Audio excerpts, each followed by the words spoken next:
Nah, I fucks with Pat. Yeah. Look at how he talks to these niggas. Yeah, yo. Yo, turn that shit up. Turn that shit the fuck up right now.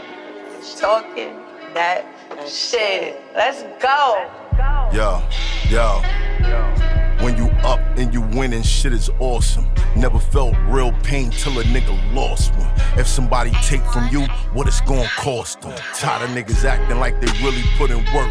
Hear the boss come, be yourself. It'll do you better in the long run than see yourself staring down the barrel of a long gun. Some rappers never had no street cred, so they bought some.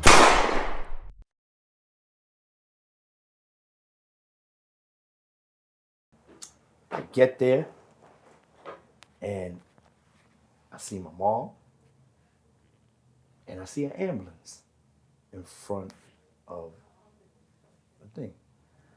So I go inside the doctor's, the doctor put me in the office, closed the door. He was like, listen, we're gonna have to rush you to the hospital, because right now, you are maybe hours or minutes from a cardiac arrest. Your cell levels in every cell in your body is right now -0. -0. You are now running through oxygen. And I was like, what? Got rushed to the hospital, got there, my family, everybody was there. They had to knock me out because they had to rush and do an emergency blood transfusion. Because my blood was just like, nothing there. It was just red liquid, because you know in your blood you have cells in your blood. Right.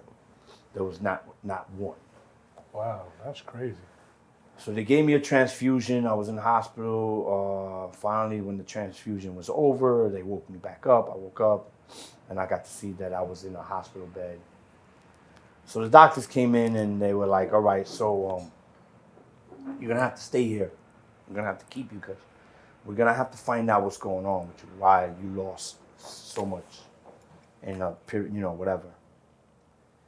And that's when, you know, of course, you know, my wife and my mother at that time was like, yeah, but he had this, he had that. And that's when the doctor was like, of course, whatever he had, the cut that I had in my mouth wasn't healing, because there was no platelets for it to heal. The fatigue was because I had no cells. I was running just through oxygen. Right. And of course, you know, me feeling sick is because there was no, you know, there was nothing that was fighting it. Nothing was fighting whatever I had. And it was all combining. So they kept me there. Moving along, I stood in the Brooklyn Hospital in Park Slope for about maybe two weeks. And they finally said that I had, it was called aplastic anemia, something like that was called. And also that I needed an emergency transplant, bone marrow transplant, because my bone marrow stopped working. So that's why the cells wasn't going through into my body. My bone marrow stopped working. Right. So at first it was like a life and death situation. It was like, if I don't get the transplant, I was gonna die. And I was just like, holy shit, like where the fuck did this come from? You know what I'm saying? Like, Right. like I'm healthy. At that time, I was also working out. I was always going to the gym, I was working out. I was weighing like about maybe 175, but I was 175 solid. I was solid. I was in shape. Right. What was your diet like? When I was, at that time I was deeply working out. I would eat, you know, of course I would eat 3 times a day, you know. I'll try to stay away from the fast food, but I would, you know, mostly like meat, you know, try to stay away from the carbs and all that. I was really trying to really watch my weight. Don't get me wrong, I'll cheat here and there, whatever. But Would you you know, have that's a portion of meat with every meal? Yes, some type of, like, you know, we're Spanish people, you know, with meat, I had to go with whatever. Right. But so we were in shock. So thank God, my friends, everybody, they put out, you know, a GoFundMe, because We in the industry. We don't have insurance, which me leaving UPS was also leaving insurance. I had no more insurance. Right. So I didn't have any insurance. I didn't buy any insurance. I had nothing. Plus, I never thought that I was gonna get sick like this. You know, and our brains is like, yo, we're Invincible. invincible. And you know, we knew the medical bills was gonna be crazy, especially that now they had to add me on a transplant list to find a match. Right. Wow. So we put out a GoFundMe. And this is when I start realizing how the world started to know and love me. We put out the GoFundMe to pay the medical bills. And 3 days we raised, what, 30,000? We raised $40,000, I think it was. How much was the In 3 medical days. bill? Oh, that was like a quarter to the $2 I owed. Put it like that. It was not. It paid my bills that I needed in the beginning. Right. But I never thought that I would raise in 30. 3 days. Like, Right. and that's when I started noticing, like, oh shit, there's really people out there that love me. So the doctors in Brooklyn, I had a female doctor. She was very, I still remember, she was very, you know, like stern, like, you know, it was all about her business, you know what I'm saying, everything. And, you know, she did maybe 2 bone marrow biopsies on me because she kept telling me, this is what we diagnosed you with, but I don't feel like that's it. I gotta do more tests on you. So I was in the Brooklyn hospital for more than 4 weeks, almost like a month. Wow. I was in the hospital. During that month, I missed my brother's wedding. My brother got married that month. I missed my brother's wedding. I was not making money. You know what I'm saying? Bills started piling up. So I was just like, yo, like, what the fuck is going on? Like I was still trying to find a match. Am I gonna die? Like, what is going on? And you know, because of the GoFundMe, the world started seeing that I was sick. But then the female doctor came back and said, listen, you know what? Something ain't right and I can't handle it. I'm gonna make a phone call and I'm gonna call somebody who I think can. Are you good with it? I was like, of course, it's my life. Let's do whatever. I don't care. Let's do whatever. So she made a phone call to a doctor. His name is Dr. Mark Heenan, who now passed away. God bless.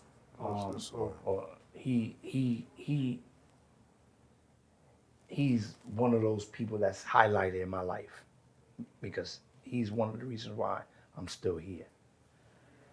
Made a phone call to him, told him what's going on with me, and he right away said, yo, bring him to me. He was at Columbia Presbyterian here in Washington Heights in New York.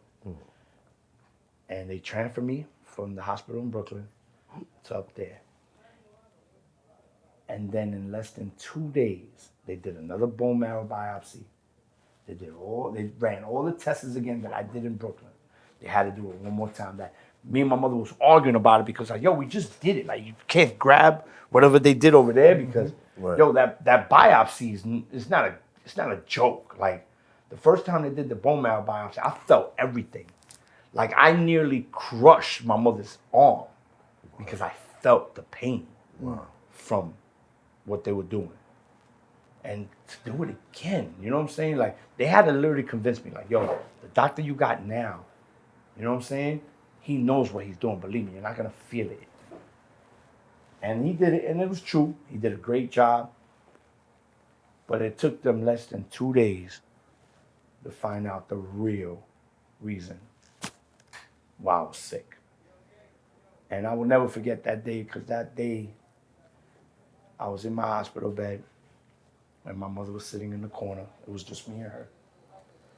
And the doctors came in, closed the door. I knew once you see when they close the door, Door, yeah, it's like, oh shit. it's something about to happen. And he came in, he goes, listen, you don't have aplastic anemia. Yes, the bone marrow is not working. That is true. But I'm going to tell you why. You have a disease called LGL leukemia. It's a not common, it's very rare. And it's a disease that's affecting your cells. And instead of your cells attacking it, it's actually losing. And you're losing cells.